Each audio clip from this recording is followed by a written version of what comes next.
Bonjour. Après un quart de siècle de règne du socialiste René Lambert, c'est la liste emmenée par Michel Rantonnet, LR, qui l'a emporté aux dernières élections municipales à Francheville. 4 ans après son accession à la mairie, il est notre invité aujourd'hui. Bonjour. Vous êtes opposé, Michel Rantonnet, de longue date au projet de barrage sur l'Iseron. Vous l'êtes toujours, pourtant, n'est-ce pas la solution la meilleure? C'est une solution, ce n'est pas la seule. Nous avons la chance à Francheville d'avoir une belle rivière. C'est l'Iseron, c'est notre artère principale qui détermine les 4 quartiers de Francheville. Et nous devons étudier, préconiser des solutions qui préservent à la fois tous les riverains, mais aussi la biodiversité de notre environnement, ce que ne permet pas un barrage. Alors vous parlez souvent, entre guillemets, d'un ouvrage disproportionné et démesuré par rapport aux risques actuels. Votre opposition est donc avant tout financière ? Pas seulement, elle est surtout environnementale et accessoirement financière. Environnementale d'abord parce que construire un mur de pierre dans un champ de cailloux, c'est exactement cela. Longueur 195 mètres, à la base 40 mètres.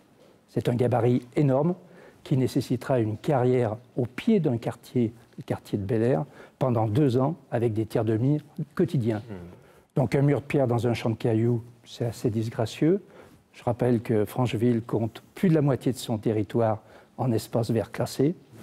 C'est un lieu de randonnée important le week-end. C'est aussi pour cela que les familles choisissent Francheville. Et puis c'est un enjeu financier, comme vous le dites si justement, parce que le coût du barrage prévisionnel, c'est 10 millions d'euros.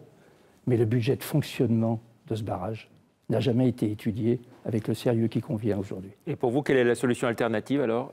Par exemple, une vraie mesure de solidarité, ce sont des bassins de rétention sur toutes les communes en amont de Francheville et y compris de Francheville, permettent d'une part de stocker plus d'eau que le barrage, de mieux répartir l'ensemble des risques, parce qu'il y a quand même des risques avec un barrage.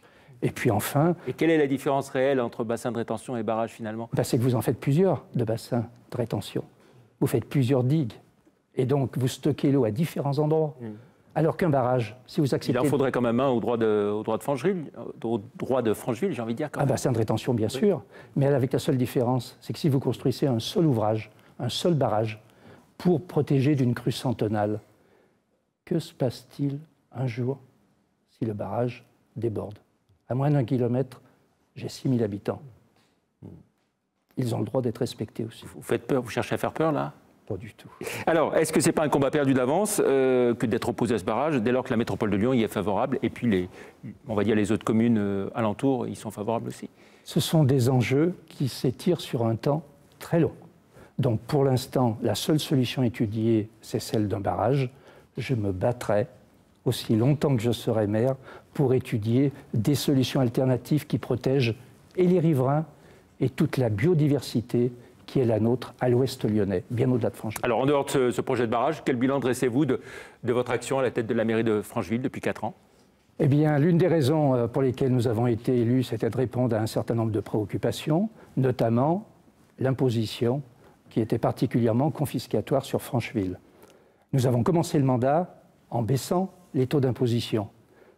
Ce n'est pas si fréquent dans le département du Rhône.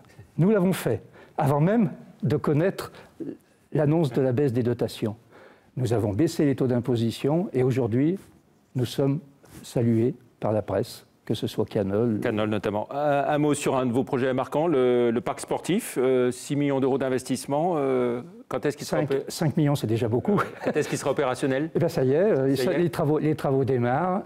Donc, tout ce qui est la partie foot est inauguré au mois de septembre et l'ensemble du bâtiment, le début septembre de 2019. Et puis, c'est pas tout. Il y a aussi un espace de loisirs au Bruissin, pratiquement 600 000 euros. Et puis, un beau projet à mener avec d'autres villes, Lyon 5e, Craponne, Tassin, qui est le parc Aquavert. Donc, au-delà du dossier du barrage, comment ça se passe, les relations avec la métropole de Lyon?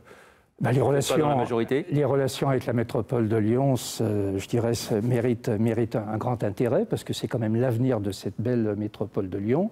Et l'un de ces projets aussi, en tant que conseiller métropolitain, et puis siégeant aussi au titre de la métropole, donc au Citral, eh bien, le métro à l'AI est un bel enjeu aussi pour que Lyon soit une véritable métropole internationale. Et vous y êtes favorable aussi? Bien sûr.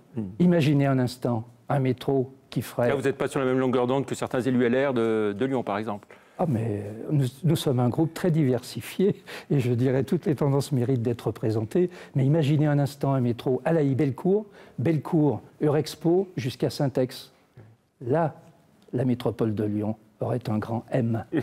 Est-ce que vous regrettez les déclarations de Laurent Wauquiez devant les étudiants de Amiens, vous qui êtes les LR aussi? Non, Laurent Wauquiez a son franc-parler.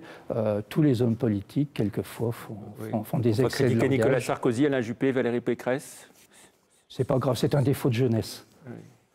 Et même s'il dit qu'il assume Il assume, il assume. Mais je laisse à Laurent Wauquiez, je dirais, le choix de ses propos. Je dirais, il y a des choses beaucoup plus importantes et l'homme mérite beaucoup plus que ce simple écart de langage. Très bien. Merci Michel Rantonnet d'être venu dans l'invité de la rédaction. Merci, au revoir. Merci.